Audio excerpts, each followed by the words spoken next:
Okay, hello everyone, Community Psych students. I'm coming at you today in this video to explain to you your first assignment. Okay, and the best source of material for this is always the assignment instructions. So that is what I'm going to be doing and highlighting the important bits for you and just explaining some of those key concepts so everyone is on board. Okay, you will be having a Q&A session in one of your lectures closer to the time. So depending on who your lecturer is, they will communicate that session to you. All right, let's just jump straight in, shall we? So this assignment is due on the 4th of April. Okay, and just a reminder that the assignments are due at 11:59 p.m. Okay, once they are late, you have 24 hours, in which case 15% will be subtracted for a late penalty. If you are more than 24 hours late, the assignment will not be marked. Okay, so what this assignment is a long essay, and it is out of 100 marks. All right, just these usual rules. I think it's worth pointing out at this stage. Obviously, no work may be copied from original sources, etc. You need to reference correctly, and you need to use APA 7th style referencing. Okay, please make sure that you are following APA for this one because this is a psychology module. So do not use Harvard or Anglia referencing. Use APA 7th. Okay, make sure that you are following those guides properly and consistently throughout your assignment. Okay, you must submit your assignment through Turnitin. When I share this video, I'm going to also share the video from our lovely edtechs from online that explains to you how to submit your assessments as well. So you will have that instruction there. And again, your lecturer can address this in that Q&A session as well, just so that everyone is comfortable with how to hand the assignment in, this being the first time we're using Turnitin to do so. Okay, but it is very much the same process, it just looks a bit different. Okay, obviously, because you're handing it in online, you must submit that using a Word doc or a PDF. And yeah, okay, correct referencing. This is an individual assignment, so no working together and no copying. And then please use the standard layout for the assignments, as is with most of your assessments. So line spacing 1.5, standard page margins, so whatever the normal setting is on Word, if you go and check it, it should be on the 2.54 centimeters for left and right. And then font Times New Roman, font size 12. Okay. Okay, it's just the referencing rubric. You may go over that in your own time. We don't need to break that down right now. Okay, here are the nitty-gritty details. Hope everyone is together. If you are ready, let's embark on the instructions for this essay. Okay, so you are being told explicitly to use your textbook to assist you in finding theoretical knowledge for this assignment. Okay, in a minute, we will go through the exact context of the essay and the question, but you are having to answer an essay question based on a scenario, all right? So that means you will be linking theory to the scenario, and your textbook is an excellent source of said theoretical knowledge. Okay, very importantly, you are also required to, so at a minimum, an additional 8 journal articles. Okay, very specifically, academically rigorous, credible journal articles. Okay, so you need to be sourcing those through EBSCOhost and those other platforms that you use for the e-library.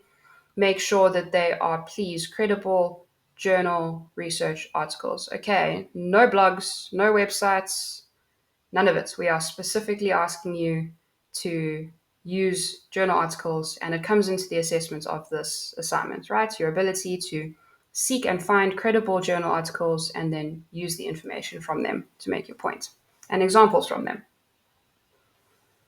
Okay, I've already spoken about referencing, so APA 7th, just to highlight that again. Okay.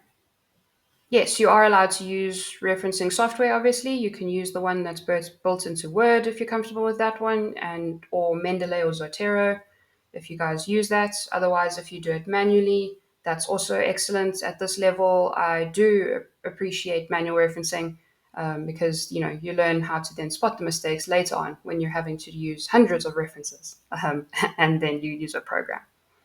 So whatever you use to do your referencing, do remember to go back and double check it, that once you've pasted in specifically the reference list and things, make sure that that formatting is actually following the APA 7th guide. Okay. Occasionally, when you put the reference list into a Word document using the Word one, sometimes it won't use the hanging indent, for example. And then, that's like an unnecessary mark lost on referencing. Okay. Alrighty, so it is a long essay assignment. So essentially, it is one essay um, with a 2 to 3,000 word limit. Okay, so because you have been given a word bracket, there is no 10% leeway over 3,000. The absolute maximum word count will be 3,000, and then past that um, mark, your lecturer will stop marking beyond that mark. Okay. And I'm saying to you now that mark is 3,000 words. So you've got this 1,000 word range, which is quite a lot to play with. All right. Obviously, 2,000 at a minimum. You should aim when you write your essay to hit around 2,600 maybe. And then if you go over, you've got some space, and then there's more to add in if you need to. Alrighty. And yes, this, as always, does exclude the reference list. Okay, so the reference list does not count towards the word count. That is everything from the first word of your introduction to the last word of your conclusion. Alrighty, and yes, please do state your word count at the end of your essay.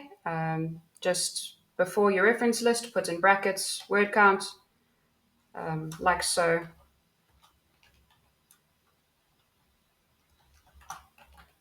Okay, and then whatever it may be. Okay, for example there. Alrighty. Okay, layout we've spoken to already. It's just repeated here. I've spoken about the word count limits. All right, for the rest of this video, I'm going to be speaking specifically about the actual content that will be the essay that you need to be addressing, this background information you've been given, this nice context situation, and then you have the actual question as well. Okay. So let me go along this together. And just for clarity, I am going to read this little blurb out, so that I can make sure, obviously, that everyone has, at least heard this, and help you start processing. I'm not going to read word for word the rest of it, because that will take too long, and I imagine you will all skip through that anyway. And you are more than capable of reading through the rest of it on your own. The rest of the interview situation at the bottom. Okay. Anyway, so the background of this essay. So now put yourselves into this mind frame.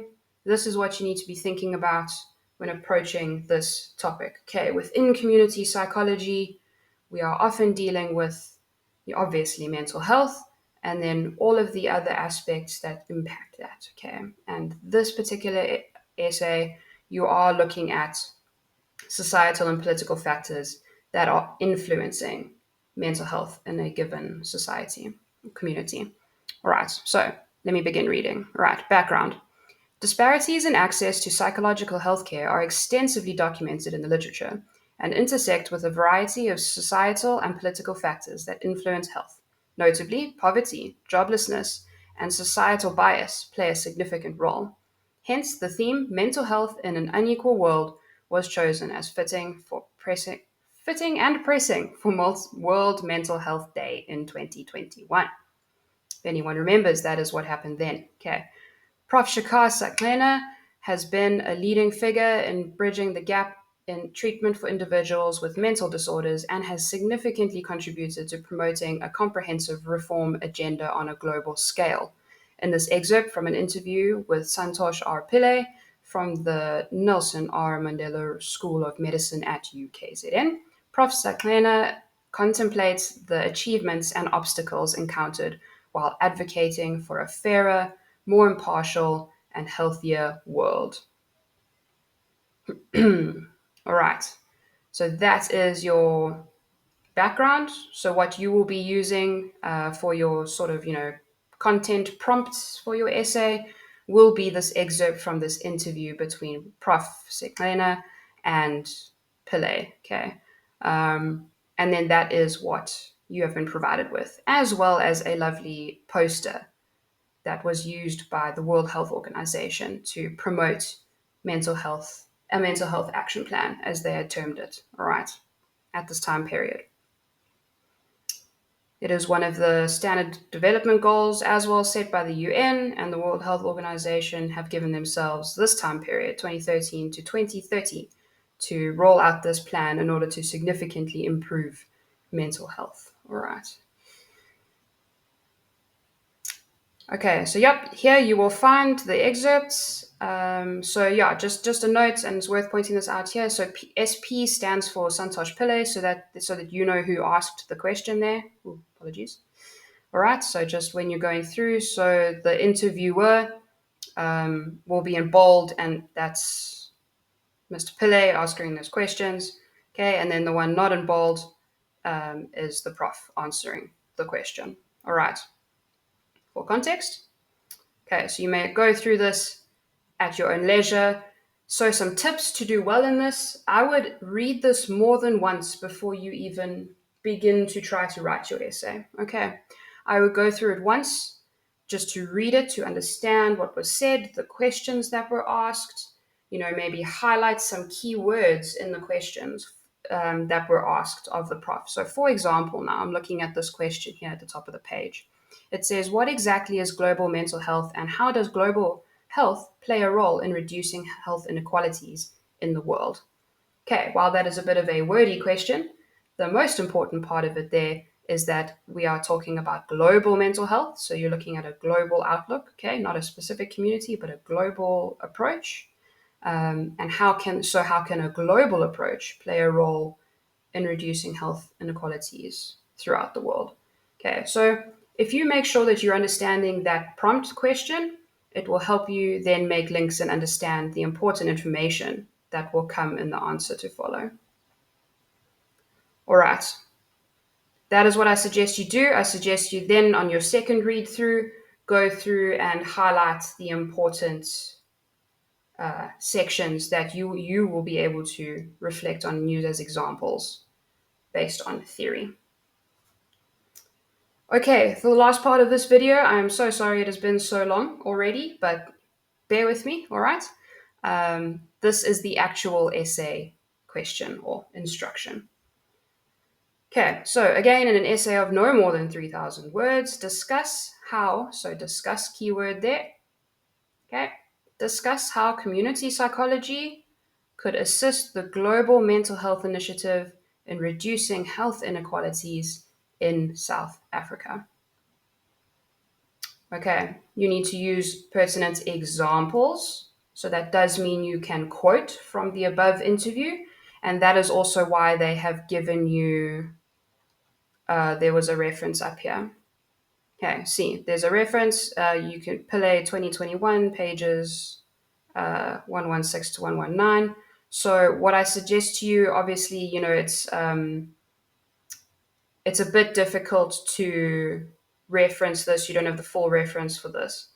But if I may ask you all, and I will actually put a little note when I post this video, but in just so that it's easy for us when marking, and this is actually just good academic practice, when you are using a direct quote as an example, so let's say you want to quote this statement that he's made here: I'm hoping to increase awareness will actually give rise to more action by policymakers. Like, excellent, I want to quote that. Okay, so how do you do that? According to APA, how quotes work, we put the author and comma, date, page number, right? When we're quoting from an interview, you put the name of the person that was speaking. So in this case, it will be Seklena. Okay, you can just use the surname. And then you put a comma and you put the line numbers that quote comes from. Okay, so this will require you guys to just go through and at each line of this text, just go and number that.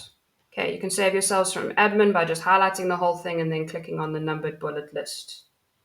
Okay, That's just really for you to practice that good academic practice when quoting from interviews, and also to help us, pinpoint that quote when you use it as an example. Okay, it is also worth noting at this point that you do not have to quote to use examples from a text. You can also paraphrase, just how you would from an academic article. Okay, so yes, back to the instructions. Just please, I do want to put the most emphasis possible. You are getting marks in this essay for using examples from a text. So that is vital. Okay, make sure that you're using examples. You don't want to land yourself in a lower category of a rubric for a technicality like that. Okay, we'll go through that in a second. Okay, so yeah, you can use the interview, you can use the background information or the WHO flyer, the World Health Organization flyer, as examples to make your points. But I mean, obviously, your main meaty sort of source of information is going to come from the interview, all right? But yes, you may use, if you wish, an example from the background information or from the flyer. Okay, you don't need to reference if you refer to the flyer. You can just say on the World Health Organization flyer above, whatever, make your point. Okay, because that is a material that's been given to you. Okay, so these are just some technical aspects to how to write a good essay. And I mean, those of you you're in third or your fourth year now, I do hope you do know how to do this by now, but I will go through this and put up some key points. And then, yes, your lecturer will address any concerns you have over writing an essay in this way during your Q&A session. Okay, before I even begin, I want to point out that the key word in all of the points here is discuss. Okay, this is a discursive essay, in other words. So that means that you must begin with a conclusion. I'll edit that. You must begin with an introduction and finish your essay with a conclusion. Okay, the introduction must do what an essay introduction is supposed to do. You provide some background to the topic, you introduce that topic, you define some terms you need to define, and you state for the reader what this essay discusses. Okay, you lay out that argument. That's important, all right? And then you link to your first paragraph. Okay, you will then have multiple paragraphs that make up the body of your essay, and that is where you will be discussing these points, okay, that will essentially make this argument that you are making. Okay, so yeah, it's broken that down to you, what I've just said. So make sure that you do begin with a paragraph after your introduction that gives an explanation of what community psychology is, okay? Because while it is a really fun discursive essay, it's still academic, so we need to make sure that you are able to describe and understand the role of community psychology. Okay, what are the key areas that you will then be discussing in the essay? What are the key, perhaps, theories that you will be drawing from for your essay? Okay, so you will get 10 marks for that opening paragraph.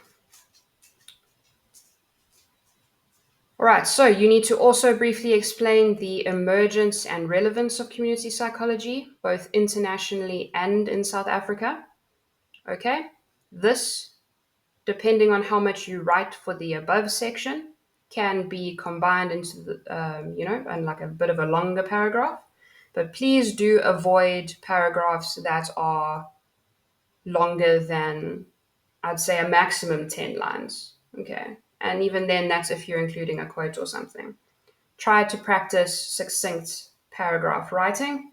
Avoid waffle. You need to get to the point, explain your point, provide an example. Okay. PEE. And then L, link to your next paragraph. Okay, so you then will, and I imagine actually, personally, if I were writing this essay, I would group these two things together, okay, in a paragraph or a section, and just make sure that you are addressing all of these issues. So, for another 10 marks, you need to discuss the history and background of access to mental health care in South African context, all right? So, I'll throw you a freebie here. Obviously, during apartheid, access to mental health care was not equal for all, obviously. And so you will need to be addressing that, okay, the history and how that has now set up and constructed very much the way that mental health care and access is still restricted and not where we would ideally like it to be. Okay. So you need to set up that argument of how those fundamental segregation issues in apartheid have systemically led to inequality in access and quality of mental health care. Okay.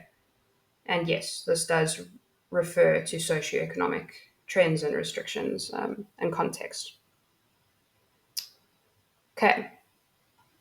So this now is really heavily where your extra journal articles are going to start coming in. You can go and look for a journal article that specifically speaks about mental health care availability or quality, or the inequity of it. In South Africa, there is voluminous amounts of sources available for you to find on that. Okay, and then you would grab an example from that article and explain that. Okay, which would give you a lovely 10 marks as well. Okay. Also, what you need to comment on is just briefly the differences between traditional psychology. So, what you have understood up until this moment in psychology, kind of the typical Western, what we call Western global North, theories with all of the stage theories, and it's very individualistic, and that was the focus of psychology. We spoke about this in our first, my class, we spoke about this quite heavily in our first session. And then what is the difference between that look on psychology and what community psychology means, okay, in relation to mental health care inequality? Okay, so you're going to rely on obviously some definitions of community psychology and the role that it plays in mental health care and achieving equity, okay, in communities. 10 marks. Okay, then you need to discuss mental health promotion, prevention, community engagement, and upliftment. Okay, so you will come across this in your textbook. These are key concepts of community psychology and that feed into many of the theories that are used for intervention.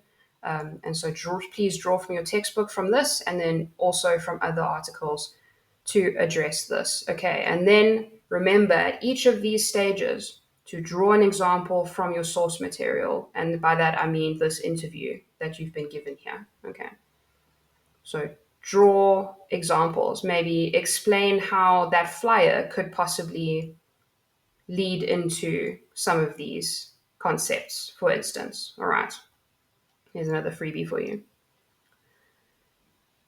Okay, we're nearly there. So you have lots of things to cover in a whole 3,000 words. Okay, we need to provide an overview of mental health policies and frameworks in South Africa. Again, your textbook will give you a good outlook of that. So you must supplement with other sources. And obviously there are many, many, many of those, but you must give an overview, and then you must highlight one specific policy or framework that exacerbates mental health care inequalities. Okay, so by exacerbate means worsen, makes worse, emphasizes, embellishes. That's what that word refers to here. So, what is a policy in South Africa's mental health policies that actually does the opposite of what it should do? It actually makes the inequalities worse. And also then discuss another policy which addresses mental health care inequalities. So one that helps this issue, right? What is a policy that is working towards improving this issue of inequality that we have, specifically around mental health care? Okay. So make sure when you're doing your literature search that you don't get sidetracked into, like medical healthcare, because very much the same issues as well. But this focus is specifically on mental health care, okay, in South Africa. Sure. Okay, the last 2 points. Examine the role of NGOs, so non governmental organizations, and humanitarian action in alleviating mental health care inequalities. Okay, so what do NGOs and humanitarian action organizations and projects do to improve this mental health care situation in a community psychology setting? Okay, so this is a gorgeous example for you to go and find a case study in a journal that has, someone's done a study. And there are really many. So you shouldn't be struggling to find examples of this in research. And draw from what the prof was speaking about in the interview. Okay, remember, bring in examples from your source material. Okay, the last point that you need to make, you need to an application of the background information, the WHO flyer and the excerpt of the interview. This is not a point you need to make, but this is something that you will be awarded 10 marks for, is this application that you've consistently applied examples from the 3 sources of information that are given to you for this essay. Okay, so the background information section that I read out earlier, that flyer, the pamphlet, and the excerpt from the interview. Okay, so you will get essentially a free 10 marks if you consistently use examples from this material you've been given throughout your essay. Okay. All right, and then you must have a conclusion, and you get a full 10 marks for your conclusion if it is a good conclusion. And what a good conclusion is it must draw together all of those arguments, all of the points you've just made, okay, and put them into a succinct final end to your argument. Okay. It's always nice. It's like a stylistic flair. Those of you who really enjoy writing and want to improve, I often say to students at this age is practice leaving your reader with something to think about. The way you end your essay. And you can be relatively creative about that. You can end it off with a cliffhanger statement or something, a question even.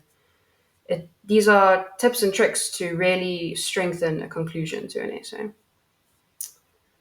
All right, and then the last 10 marks that make up your 100 marks for this essay go to correct essay structure. So that really, truly is a free 10 marks as well, as long as you follow the essay structure, okay? You must have a clear introduction that serves as an introduction's purpose, the body of the essay, so multiple paragraphs, and a conclusion. Okay.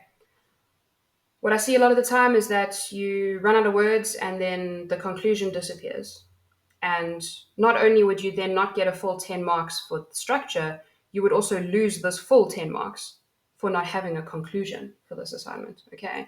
So please bear in mind that when you need to cut down words, keep the structure, okay? Just try and take some of the maybe waffle or fluff that may not be super necessary in your paragraphs out. Never sacrifice a piece of the structure of an essay, okay? All right, that is the end of these instructions. So you have a lovely breakdown of exactly how marks will be awarded for you. You can also peruse the rubric to see exactly how marks will be awarded according to the rubric. And that is something that your lecturers also will address if you have questions in that Q&A session. Okay, so good luck for your assignment. Please don't leave it to the last minute, and prepare for that Q&A session when it rolls around so that it can be happy and constructive for everyone and you can really get a good crack into this assignment.